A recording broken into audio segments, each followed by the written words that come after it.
parce que nit dafa mën a lay wa kana al insanu akthara shay'in jadala waaw comme nit dafa mën a lay te yàlla it ëpp na nekk di werante kaa te nit dafa mën a lay moo tax mu ni ëllëg damay tëj seen gémmiñ ndax da ngeen mën a lay yi ma leen abaloon lay laaj dina laaj bët bi ndax xool na fu ma neex dana laaj nopp bi ndax déglu na la ma gënal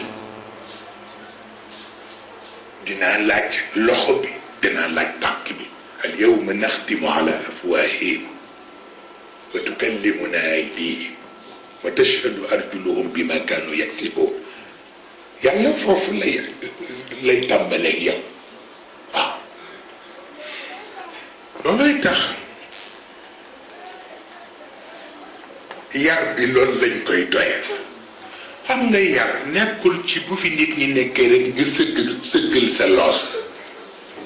ni doo xool kenn yar newul foofu yar comportement rek la milieu bu ne le milieu ba laaj te gor war koo nekkee façon ba nga koy defee boobu rek moo saf yàlla waaw ba tax na waaw man maa koy def baax na mu problème ok ba tax na suñu Cheikh daf ci wax bu am solo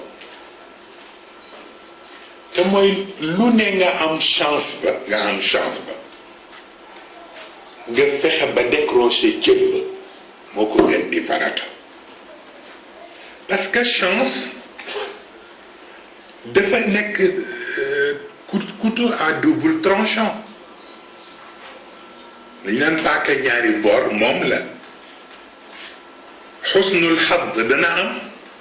mais suuxul xadd aussi dana am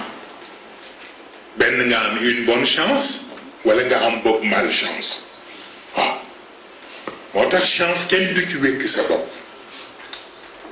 ndax mën na ñëwee nii tey ëllëg mu wëlbatiku ñëwee neneen